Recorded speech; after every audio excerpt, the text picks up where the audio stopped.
दोस्तों, all physics channel में आप सभी का स्वागत है। मैं आज राधेश्याम शर्मा आज आपके लिए सेमी एम्पेरिकल मास फॉर्मूला लेकर आया हूँ। ये मास फॉर्मूला बहुत ही मोस्ट इम्पोर्टेंट है और ये नेट के लिए भी खास तौर से मोस्ट है, क्योंकि इससे हर साल हर बार इसके क्वेश्चन पूछा जाता है। इससे एक न एक न्यूमेरिकल जरूर आता है। इसलिए चलो हम शुरू करते हैं सेमी एम्पेरिकल मास फॉर्मूला।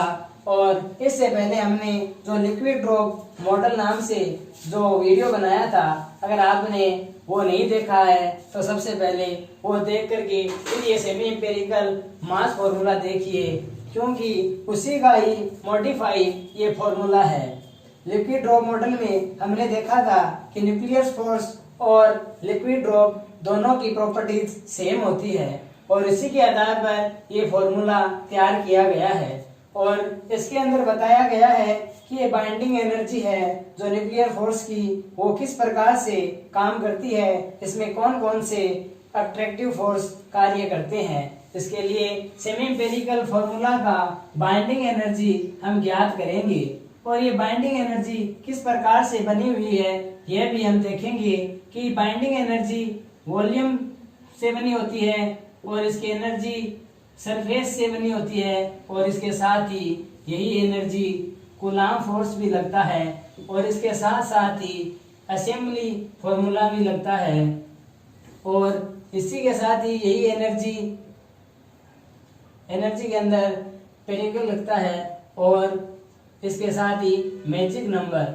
ये मैजिक नंबर उसी में लगेगा जो मैजिक नंबर है। जैसे हम सबको पता है कि मैजिक नंबर 2, 8, 26 और 28 और 126 नंबर है, वही मैजिक नंबर है। इसके लिए हमें EM निकालना पड़ेगा और अदरवाइज अगर हम यहाँ तक निकालते हैं तो वो सभी के लिए लागू रहेगा। सबसे पहले हम बताते हैं कि EV क्या है, इसकी वैल्यू क्या है।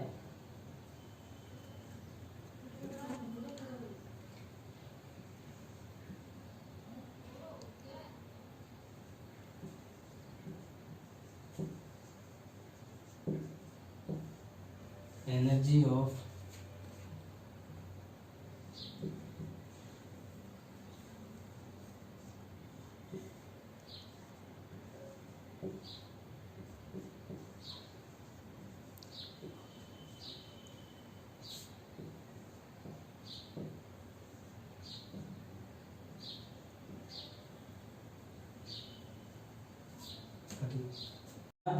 एवी है वो एनर्जी ऑफ वॉल्यूम टर्म्स की है जो प्रोपोर्शनल टू ए के होता है। जैसे प्रोपोर्शनल को हटाएंगे वैसे भी ए भी कांस्टेंट होगा और ऐसे ही ES है जो सरफेस ऑफ एनर्जी है, वो इसकी वैल्यू होती है ए की पावर 2/3 जो प्रोपोर्शनल होती है। और जैसे ही प्रोपोर्शनल का सिंबल हटाते हैं और ES लग जाएगा।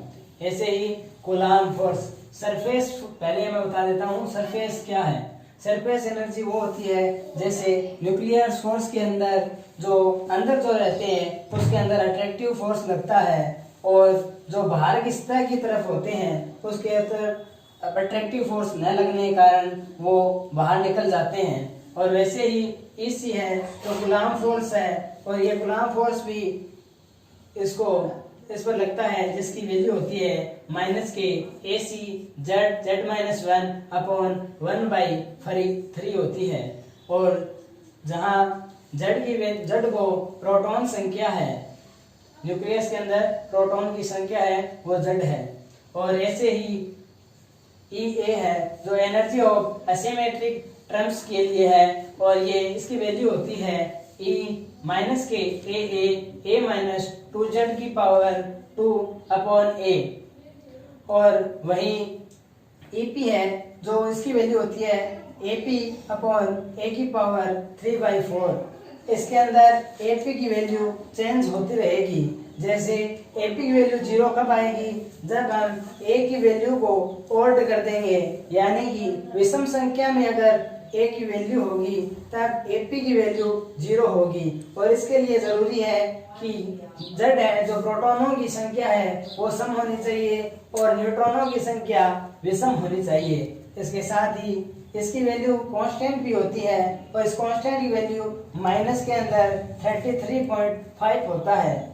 जो अगर हम ए को सम करें और न्यूट्रॉन और प्रोटॉन दोनों को सम करेंगे तभी इसकी वैल्यू नेगेटिव के अंदर 33.5 होगी और ऐसे ही प्लस के भी 35 होंगे।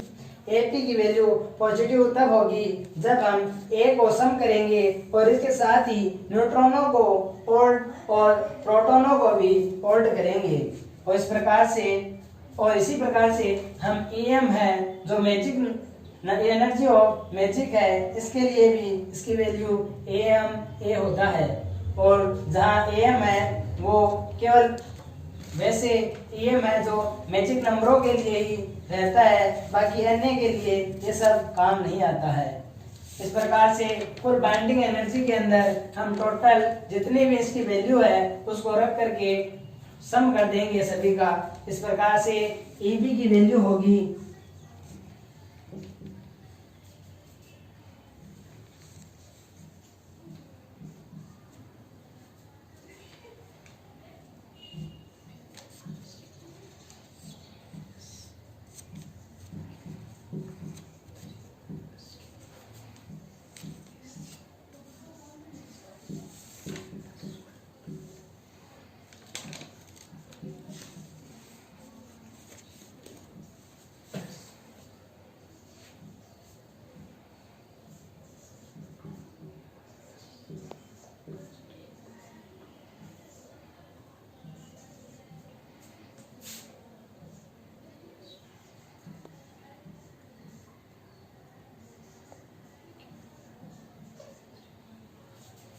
इस प्रकार से ये फॉर्मूला मोस्ट इम्पोर्टेंट फॉर्मूला है और ये कई बार एग्जाम के अंदर पूछा जाता है। इसके ऊपर आधारित जैसे पूछ लेते हैं कि अगर बाइंडिंग एनर्जी निकालनी हो और हमें सरफेस एनर्जी दे दे या सरफेस एनर्जी दे दे या वॉल्यूम एनर्जी दे दे या कूलाम एनर्जी दे दे।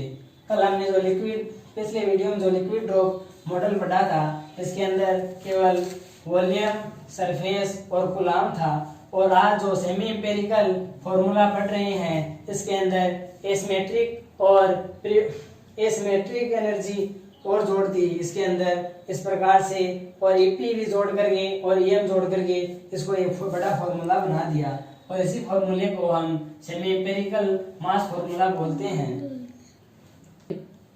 इस फॉर्मूले में जो कांस्टेंट वैल्यू है उस सब की कुछ न कुछ वैल्यू होती है और जैसे वॉल्यूम के लिए ए भी है ये कांस्टेंट है और इसकी वैल्यू वही रहती है 14.1 मेगा इलेक्ट्रॉन वोल्ट रहती है। इसी प्रकार से सरफेस एनर्जी के लिए कांस्टेंट वैल्यू एस है वो 13.1 मेगा इलेक्ट्रॉन वोल्ट रहती है। इसी प्रकार से कूलाम फोर्स के लिए एसी की बात करें तो इसके लिए इसकी वैल्यू होती है 0.595 मेगा इलेक्ट्रॉन वोल्ट और इसी प्रकार से एसिमेट्रिकल के लिए इसकी भी constant value 19.0 mega electron volt होती है।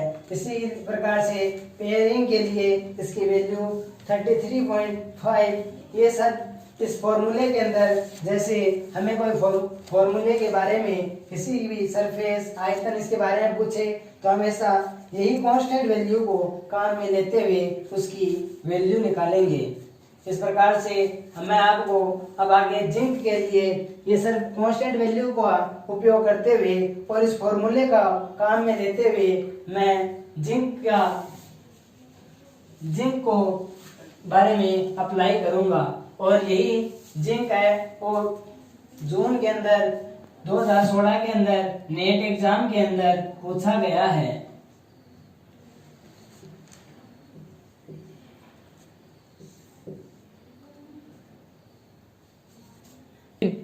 इस प्रकार से हम जिंक के फॉर्मूला लेकर के और हम पहले जो वैल्यू थी उस वैल्यू को रख करके हम इसकी टोटल वैल्यू निकालेंगे और इसके बाद में इस एनर्जी बाइंडिंग एनर्जी का जो फॉर्मूला है इसके अंदर जो वैल्यू हमें कांस्टेंट वैल्यू है वो रख करके इसकी वैल्यू निकालेंगे तो हम देखेंगे कि दोनों की वैल्यू सेम आती है, थोड़ा बहुत फर्क रहता है और इसलिए पहले हमें एग्जाम्पल के तौर पर दिया हुआ है कि जिंक जो 30 नंबर पर आता है और इसकी प्रोटॉन संख्या 64 होती है। इसके लिए हम जो फॉर्मूला है वो अप्लाई करेंगे और इसके बाद देखेंगे कि इसकी वैल्यू जो आती है वो 559.1 मेगा इलेक्ट्रॉन वोल्ट आती है। वहीं हम इस फॉर्मूले का जो कांस्टेंट वैल्यू जैसे हमें पता है कि एवी की वैल्यू 40.1 मेगा इलेक्ट्रॉन वोल्ट है वो रख देंगे। इसके बाद में ए की वैल्यू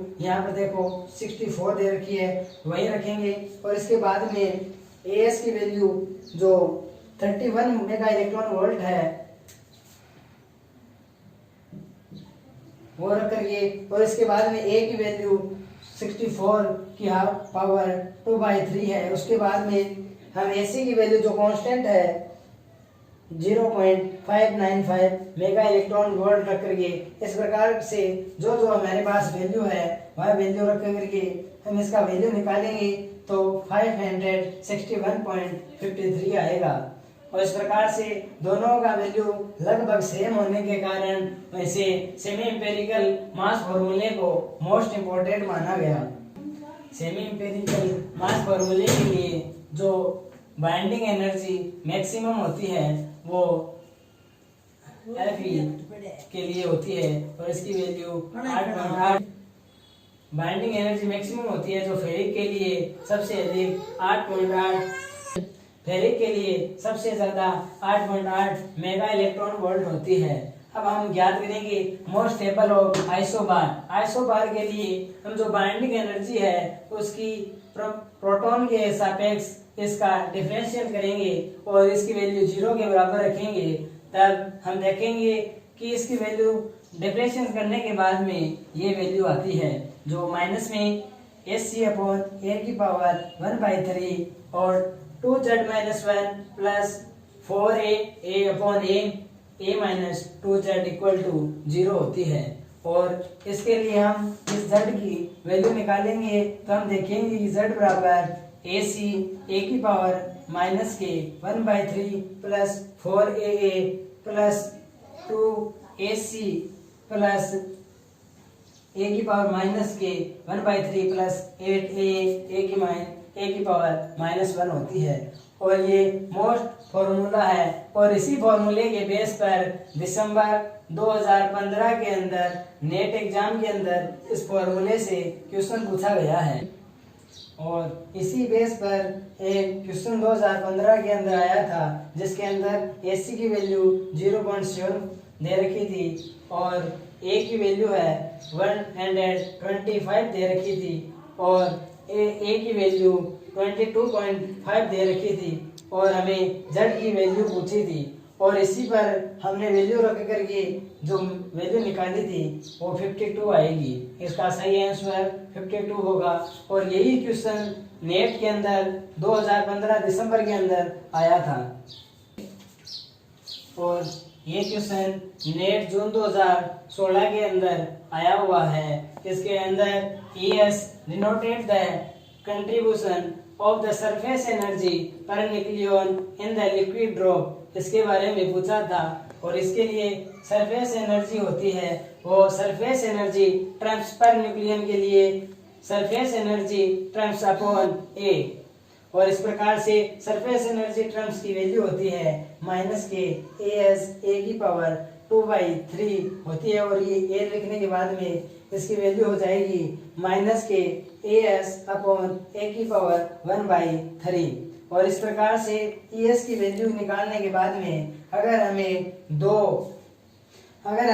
दो सरफेस की अलग अलग एनर्जी हो और उसको निकालने के लिए बोले तो हमें ES1/ES2 करना पड़ेगा। और इसके लिए हमें क्वेश्चन के अंदर पूछा गया था कि एल्युमिनियम और जिंक के लिए सरफेस एनर्जी पर न्यूक्लियन के लिए निकालना था। और इसके लिए हमें एल्युमिनियम का पता है कि 30Al27 होता है। और इसी प्रकार से जिंक के लिए 30 जिंक Zn 64 होता है। इस प्रकार से दोनों का कंपैरिजन करके हम वैल्यू निकालेंगे तो एल्युमिनियम के लिए 64 और जिंक के लिए 27 होने के बाद में इसकी वैल्यू की पावर 1/3 करने के बाद में इसकी वैल्यू 4/3 आएगा।